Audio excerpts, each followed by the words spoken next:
Hey YouTube, this is the Robinhood Investor. Hope you had a great week of trading. As always, I really appreciate your support. So if you like this video, give it a thumbs up. And if you want to learn about investing, subscribe to this channel. Today I'm going to talk about a company that reported earnings last week.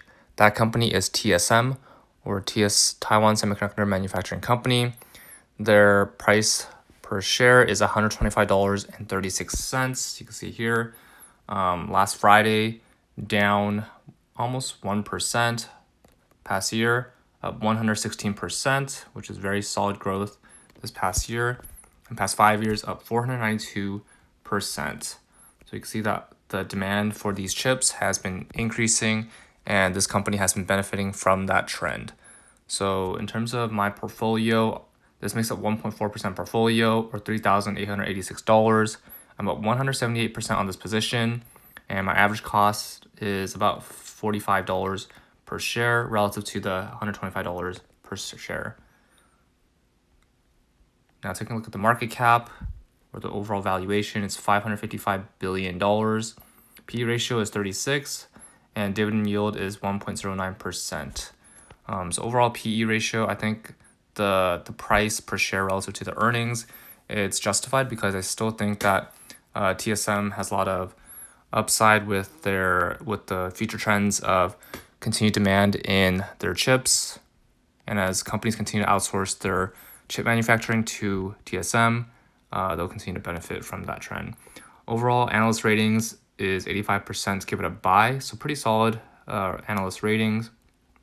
And actual earnings per share of 97 cents, which beat expected EPS of 94 cents.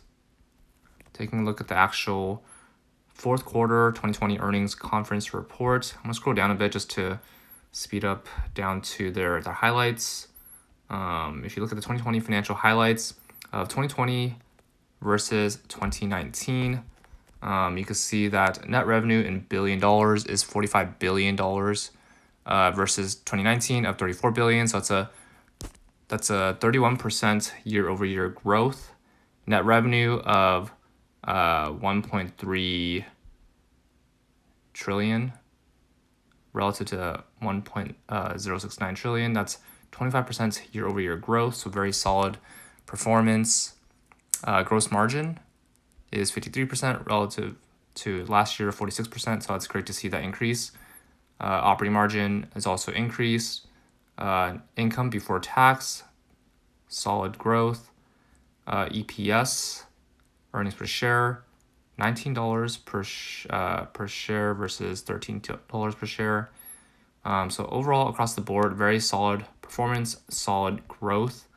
And taking a look at their the cash and marketable securities, also grew by 35% year over year. Cash, dividends, free cash flow, capex, and operating cash flow also double-digit growth, almost even triple-digit growth. So great to see this these highlights for this company. Very positive. Taking a look at the actual future guidance of this quarter, first quarter 2021 guidance. So guidance is usually what the company thinks how it'll perform this quarter. So revenue to be between 12.7 and $13 billion. And based on the exchange rate assumption of $1 to 27.95 NT dollars, you can see gross profit margin of 50 to 52%. So very profitable company, a profit margin of about 40%. So overall, you can see it's very positive growth year over year and continue to be profitable, and they have a solid cash position and continue to pay out dividends to its shareholders. Now taking a look at the year-over-year growth, you can see from 2016 to 2019, the revenue has been steadily increasing, which is the green bar. The blue bar is the earnings, so that's the profit. And yeah, steadily increasing year over year. For a quarter, Q4 over Q3, you can see it's also steadily increasing. Analysts give it a solid buy rating. And the average price target based on 5 analysts on Yahoo Finance is $116 per share versus the $125 per share at the current price. But I think this is not accurate given that it's only 5 analysts. I still think that long run, it'll have a lot of potential upside. Taking a look at the key stats. So currently market cap is 555 billion, enterprise value is 649.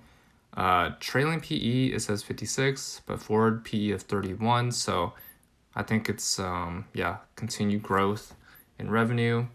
And I think the price it's trading at right now, it's justified. Scrolling down a bit, looking at the 52-week change. So relative to the market, the US market of S&P 500, the 500 largest companies, is up 13% this past year, but 52-week change for this specific company, TSM, is 115%. So that's triple-digit growth.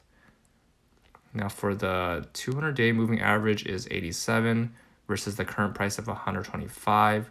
So it's trading way above the 200-day moving average. Taking a look at the held by institutions, 19% versus 0% held by insiders. I feel like that's not accurate, but I'm just gonna keep going. Taking a look at dividend yield, what they pay out to shareholders just for holding this stock. You can see trailing of 0.21% versus the forward annual dividend yield of 1.38%. Their payout ratio is a healthy 51.93%. So you want to keep this typically lower. You don't want the company to be paying more of what they're earning to the shareholders so that they can reinvest the profits back into growth and invest in more R&D and different areas to grow their company and business.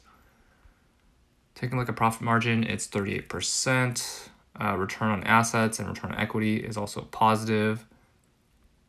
Quarterly revenue growth of 14%